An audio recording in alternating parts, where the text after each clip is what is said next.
Salut tout le monde, ici Shani Roy aka Luciani Libre pour un nouvel épisode de Parlons Lutte avec Luciani Libre. Et aujourd'hui on va parler de Bound for Glory, le plus gros pay-per-view de l'année de la Total Non-Stop Action Wrestling League. Et puis aussi on va parler d'un petit peu de Halloween Havoc de NXT, mais je veux surtout parler des différences subtiles d'un milieu à l'autre, dont les tables et la qualité des tables qui se font smasher. Fait qu'on va parler de ça, puis on va parler aussi à quel point Bound for Glory de TNE, c'est vraiment une émission un petit peu débile mentale au sens où comment ils ont rentré du stock dans pas beaucoup de temps. Fait que je vous explique ça après l'introduction.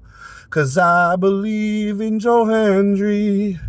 Cause I still believe in Luciani. Bonjour, bienvenue à un nouvel épisode de Parlons Lutte avec Luciani Libre. Aujourd'hui, on parle, comme je vous l'ai dit, de Bound for Glory. Fait que là, vous commencez à savoir que j'affectionne quand même la TNA, donc la Total Non-Stop Action Wrestling, qui reste une ligue indépendante, la troisième en importance aux États-Unis, après la WWE et la AEW.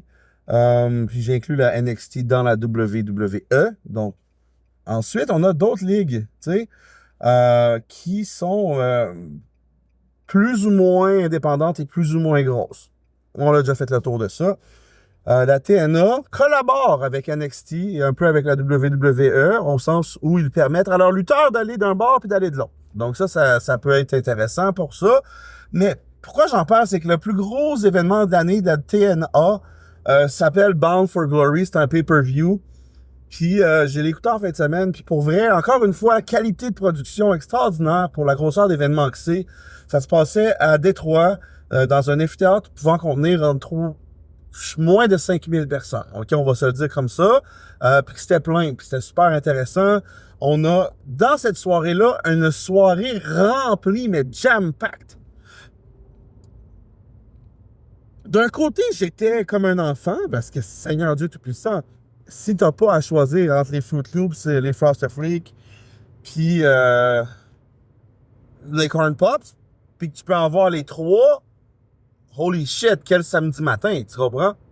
Alors, c'est un peu le même principe quand on vient à Bound for Glory, ce pay-per-view-là. Écoute, ils ont dans un pay-per-view, un seul, un Royal Rumble. Avant le Royal Rumble, il y a eu les introductions au Hall of Fame de la TNA.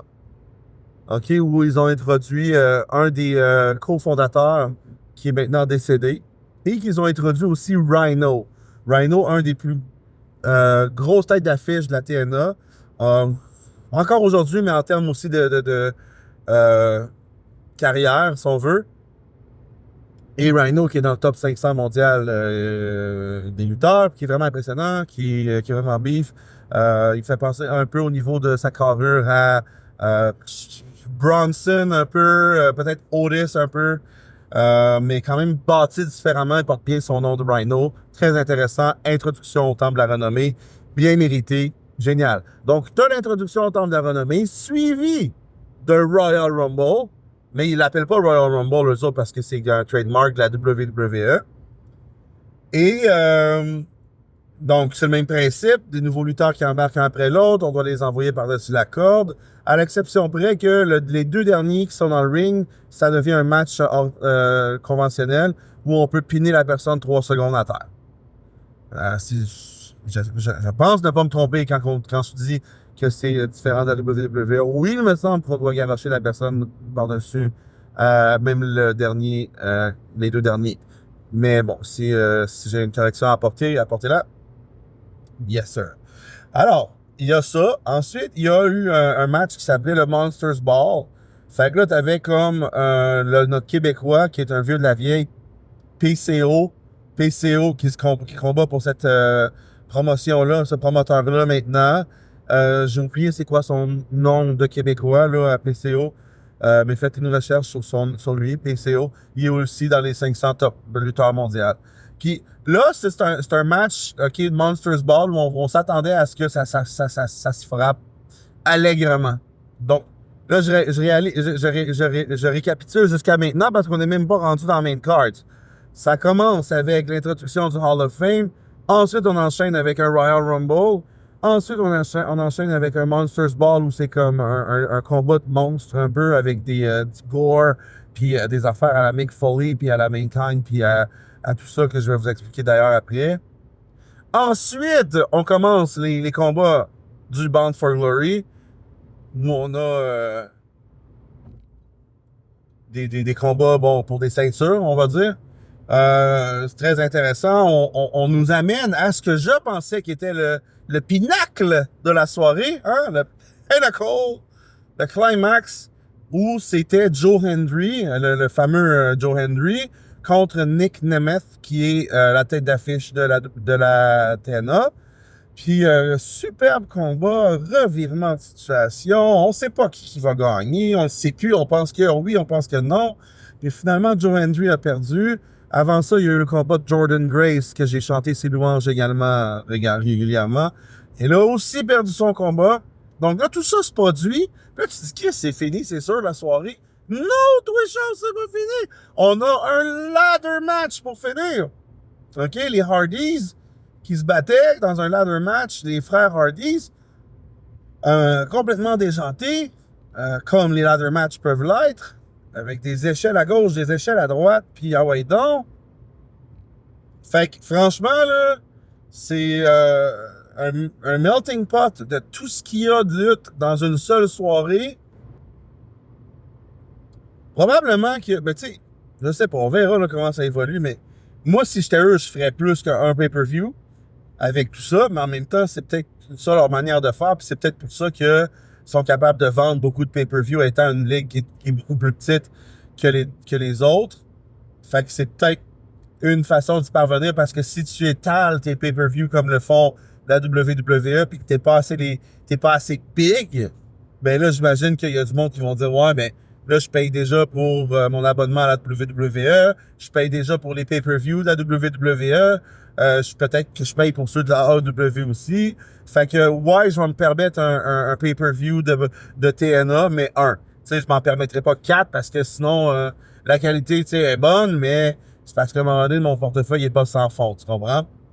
Fait que c'est peut-être ça leur raisonnement, mais dans un autre sens, moi, j'étais flabbergasté de voir tous ces types de matchs-là dans une seule soirée. Fait que, il y a un côté de moi qui dit que c'est comme pas assez, puis il y a un autre côté de moi qui dit j'ai hâte au prochain. Tu sais? Fait que, ils savent ce qu'ils font, on va les laisser gérer, en gros. Maintenant, là où je voulais parler de quelque chose d'important, c'est que il y a eu beaucoup de tables qui se sont brisées dans cette soirée, puis c'est correct, c'est normal, c'est une soirée de lutte, mesdames et messieurs. La seule affaire, c'est que toute table n'est pas égale. Les tables de la TNA, ils pétaient d'une manière imprévisible. Parfois, elles pétaient en plein centre, comme on s'y attendrait. Parfois, elles pétaient en trois. C'était genre une espèce de... Pas de MDF, là, mais de... Je sais pas comme matériaux ils étaient faits. Mais elles pétaient parfois comme un gros 4x8 de styrofoam qui pourrait péter à 3 places en même temps quand tu essaies de te garrocher dessus. Ce qui faisait en sorte que les stunts, t'as beau les préparer, puis t'as beau l'exécuter à la perfection, si la table, elle pète tout croche, tu peux pas contrôler ça. Puis c'est devenu d'une évidence extrême quand les Hardys ont été en haut de l'échelle au ladder match. Puis là, Hardy, il s'est dit, OK, moi, je vais faire un backflip pour péter la table en bas avec la personne qui est dessus. Il s'élance, il fait son backflip avec toute l'élégance qui lui reste. Et la table, elle pète tout croche. Il y en a une autre qui pète pas. Et puis, autour des tables qu'ils avaient, tu sais, vous savez, des fois, il y a la finition autour d'une table. Des tables de mélamine ou d'autres sortes. Puis là, la finition autour, c'était une finition noire, un genre de rubber, un genre de plastique noir. Et puis, ce rubber-là ne pète pas. Fait que le gars se retrouve à avoir traversé une table, mais avec la tête, esti, qui accote sur le rubber autour de la table, qui a pas pété, qui est resté genre intact, si on veut. C'est crissement dangereux, si tu me poses la question. Bon, en regardant le replay, on voit en plus qu'il s'est pété la tête sur une des marches du ladder en faisant son stunt. Fait que ça, c'est botché à cause de ça aussi. Sauf que ça, c'est sa faute à lui, au lutteur. La table, en revanche, c'est pas de sa faute, tu comprends? Puis moi, j'ai trouvé ça toute la soirée, genre comme, qui c'est qui a choisi ces crises de table-là? J'espère qu'ils reprendront jamais, parce que pour vrai, à plusieurs reprises, ça pouvait mener à une situation très dangereuse. Voilà, j'ai dit. Maintenant, contrairement aux tables de la WWE qui pètent toujours égal. En plein centre, elle pète en deux, puis c'est ça qu'on s'attend, puis c'est ça qui se passe. Maintenant, PCO. Le fameux Québécois, ce PCO, il a rebrandé depuis plusieurs années maintenant son personnage comme étant Perfect Creation One. Fait que c'est un genre de monstre Frankenstein. Puis, moi, je trouve que ça marche. Pour vrai, je trouve que son personnage est réussi. Et puis, c'est impressionnant de voir un gars de ce corner-là, de cet âge-là, faire les moves qu'il continue de faire rendu maintenant où il en est. Mais il a misé un peu sur le gore pour pouvoir continuer d'être pertinent, j'ai envie de dire, relevant. Un peu comme avec les fameux thumbtacks, là, les punaises. Puis là, ils en ont sorti des thumbtacks, puis ils ont fait des choses que j'ai jamais vues, OK? Jamais vues, puis que c'est comme un petit peu zinzin, là, OK? Première chose, il a mis des thumbtacks dans la bouche. Après ça, il a sacré un coup dans la gueule. Même si c'était pas nécessairement un coup avec toute la puissance du monde, parce que c'est de la lutte, puis on n'essaie pas de se knocker out pour vrai. Néanmoins, c'était un coup solide à la mâchoire. Puis, quand on l'a vu, là, il a craché les thumbtacks, mais c'est clair, net et précis que ça y a fait des blessures à l'intérieur de la bouche. Fait que là, j'étais comme, holy fucking shit, en partant. C'était pas fini, évidemment que c'était pas fini. Ils ont réparti encore plus de thumbtacks à terre. Puis là, ils se sont dit, on va faire comme si PCO, là, il était comme un petit peu sonné. Puis là, son adversaire, esti, il va prendre des thumbtacks, puis il va y rentrer dans le crâne, esti. C'est ça qu'ils ont fait. C'est ça qu'ils ont fait. Mais G-Dog et G-Doggette, c'est ça qu'ils ont fait. Le gars, il a rentré des fucking thumbtacks dans le front, dans le crâne. What the was the fuck? What the fuck? Parce que moi, j'aime ça, oui, les cascades extrêmes. C'était quelque chose quand on a vu Big Foley le faire à l'époque. Mettre les thumbtacks à terre, se rouler dedans. C'est pas lui qui a inventé ça, que ça se faisait déjà avant, mais c'est pas grave. On pourrait dire qu'il l'a popularisé puis qu'il l'a légendarisé. Se roule dedans, ah ouais donc. Mais de là à dire, je prends un thumbtack, je le renfonce dans la tête. J'étais comme, qu'est-ce que je regarde ce style là? C'est quoi, là? C'est-tu c'est un stream de sadomasochisme, câlisse? Dis, Il n'y avait pas de genre move de lutte associé au gore gratuit, rendu là. Fait que je me dis, OK, ça fait avec le personnage de PCO parce qu'il est comme un monstre, puis il sent pas la douleur. Mais c'est pas un vrai monstre, là. C'est une personne, pareil, là, on le sait, ça, nous autres, là. Fait que, je sais pas. Je sais pas. À un moment donné, là, rester relevant à tout prix, moi, dans ma tête, il y a peut-être une limite à ça, tu sais. Fait que, vous me direz ce que vous en pensez. Hier, j'ai aussi écouté le Halloween Havoc de la NXT. Fait qu'il y a eu comme un espèce d'événement spécial hier soir. C'était bien, c'était plein, c'était quand même big. On s'entend qu'il y avait beaucoup plus de monde dans cet événement-là de la NXT qu'il va en avoir un plus gros événement annuel de la TNA. Ce qui m'a surpris et qui m'a épaté un peu, pareil. C'est pour dire à quel point je pense que la WWE est en santé quand NXT peut remplir un stade, genre un aréna. Je sais pas si c'était plein à capacité maximale, mais ça avait l'air quand même pas mal plein. Alors que d'habitude, il se battent au Performance Center en Californie, mais en Floride. Là, à ce moment-là, il était pas en Floride. Puis il était dans un aréna, puis ils l'ont rempli. Fait que c'est pour te dire, c'était pas en mode pay-per-view, en tout cas, si ça l'était, c'était inclus dans le forfait que j'ai. Fait que c'était bien intéressant, mais c'était plutôt court. Ça a commencé à 8h, puis à 9h30, c'était terminé, là. Fait que j'étais comme un peu mélangé à travers tout ça. Fait que j'ai envie de m'arrêter là-dessus. Je pense que j'ai envie de m'arrêter sur les props qui étaient de mauvaise qualité à la TNA dans leur événement annuel et leur plus gros événement de l'année et le plus gros pay-per-view qu'ils ont, c'est-à-dire Bound for Glory. J'ai envie de m'arrêter à ça, de m'arrêter aussi au fait que c'est un melting pot qui a pas de bon sens, mais qui a comme son charme en même temps.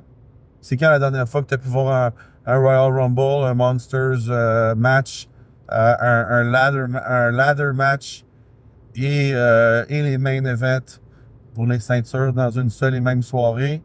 C'est quand même hallucinant. Et un Hall of Fame induction. Fait que, pour vrai, cool. Cool. Yup. C'est ce que j'aurais à dire à propos de ça. Regardez mon petit carnet, mon vieux calepin. Et j'ai dit PCO, tac d'en face, Callis. Oui, j'en ai parlé. Les qualités des tables qui pètent tout croche. Oui, j'en ai parlé. Bound for Glory, un pay-per-view boosté aux stéroïdes. Oui, j'en ai parlé.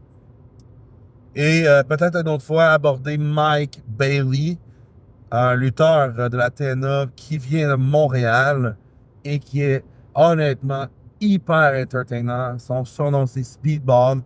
Un style plus art martial. Franchement, c'était tout qu'un combat qui ont commencé avec El Hijo del Vikingo. C'était solide, là. C'était solide comme match. Écoutez, guys, allez vous abonner à ma page Facebook parce que des fois, ben souvent quand je regarde ces événements-là, je me défoule là-dessus pour dire mes pensées sur le fly. Donc, Parlons Lutte sur Facebook, page Facebook. Et aussi, des fois, je vais partager des images qui vont expliquer ou donner un peu de visuel à ce que je vous explique dans mon trajet sur le podcast par rapport, par exemple, au stunt botché de Matt Hardy, qui a atterri sur une table qui a pété tout croche avec le rubber band en arrière du cou, et l'autre table qui a pas pété. Ben, j'ai partagé ce clip-là, donc vous pourriez voir ça, là, mettre un petit peu une idée sur ce que j'essaie d'expliquer. Alors, guys, c'est là, sur Facebook. Pour l'instant, j'ai pas de plan d'ouvrir d'autres comptes parce que je le fais pour mon plaisir, pour avoir mon fixe de lutte par semaine. Et je le fais parce que c'est ça, c'est plaisant pour moi de jaser de lutte. Fait que sur Facebook, c'est là que je suis d'habitude. Fait que j'ai pas l'intention de me mettre à gérer des réseaux sociaux. Alors, c'était ça. Shani Roy, a.k.a. Luciani Libre, si j'étais Luchador. Et merci d'avoir été là, on se donne un rendez-vous au prochain épisode. Merci.